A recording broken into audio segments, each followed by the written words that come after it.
Welcome to Coruzant Technologies, home of the Digital Executive Podcast. Welcome to the Digital Executive. Today's guest is Sujita Purushothaman. Sujita Purushothaman is a hands-on engineer with a passion for making technology work for people. Sujita began her career working for the Japanese electronics giant Kenwood and went on to research and development with Mimos in Malaysia. She is a Cheveling scholar and holds 2 master's degrees. After a stint in the industry in the UK, she went on to form her own company, Earth Digital, a technology and export consultancy. Earth Digital helps subject matter experts break barriers in international trade and use technology more effectively. Sujita passionately believes in fostering greater understanding and the power of technology to bring people together.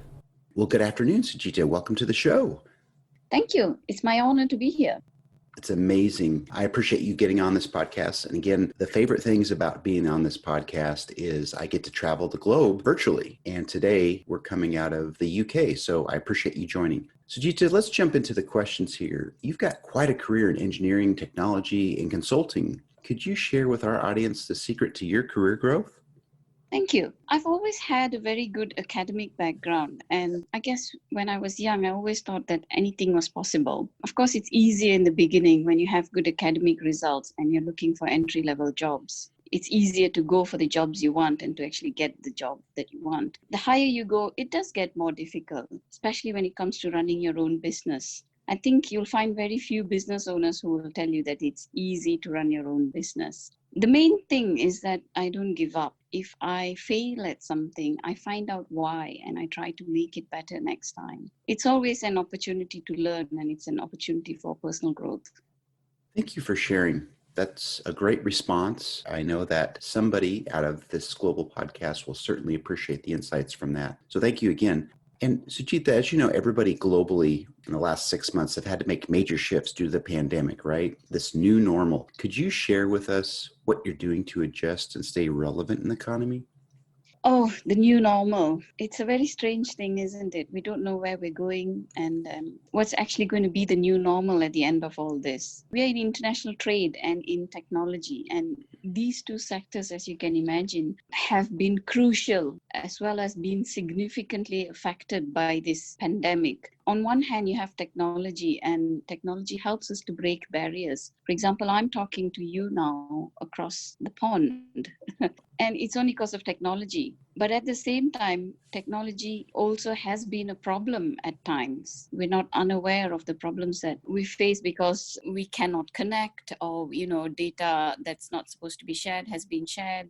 Things like that. The other side of the coin of what we do is international trade. And international trade is absolutely necessary today because you have so much of specialization. You need to do international trade for every country to be able to exist. So you put the 2 together and you need technology in international trade to facilitate international trade, to make it smoother. So we now advise our clients to do online meetings as much as possible, even if it is the first meeting, to use intermediaries that they trust. Trust is a big issue in international trade. And when you move things online, trust suffers at times. So we've also started to help our clients and advise them to change their business strategies to be more visible online. Because when you have a good presence online, that's a little bit of trust that's gained. And it's very important today.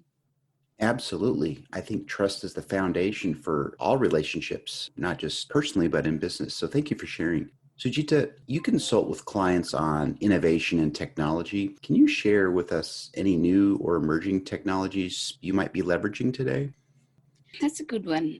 Across the board, what we need is device-independent solutions, because you previously had a company with office space and, say 10 employees working in the office. You now have 10 offices that are 10 people, 10 employees that are probably working from home. 10 different environments, most likely different devices sometimes. So we need device-independent solutions. So where possible, we ask people to use the most device-independent solution, because at the end of the day, the technology is just an enabler. We don't need the best technology. We need one that works best for us. So we need to be able to access the systems that we want, the data that we want from where we want. And this could be our home, it could be office, it could be anywhere else. In terms of specific technology, in one case, we're working with augmented reality, where it helps to give the customers something new, something fancy, and keep their attention. We are also working with machine translation because, as you know, with international trade, people speak different languages, and it's amazing how English itself can be spoken so differently around the world. So yes, machine translation is one thing that's becoming even more relevant and useful these days. Thank you. I appreciate the technologies that you're leveraging. And you're right, international trade. We just talked about previously about the trust with business, international business, but the translation and the technology aspect of it is also important. I think it also builds that trust as we spoke about. Sujita, this is the big question. My audience really wants to know more about you. Can you share something from your career experience that would be helpful for those looking to grow their career in technology or leadership? I always say, always do your homework and never be afraid to ask. These two things rely on each other. You need to do your homework because you need to know what to ask. So when you've done your homework, when you've learned what you need to know, then you ask very effective questions and you learn a lot more than you would otherwise. The other side of the coin is that people also tend to respond better when you ask appropriate questions. They're more happy to answer your questions because they know that you're asking important questions. Thank you. I think that's beautiful. The insight you share on that particular question is very helpful. Thanks again, Sujita. It was a pleasure having you on today, and I look forward to speaking with you real soon. Thank you, Brian. It was good to be here. Bye for now.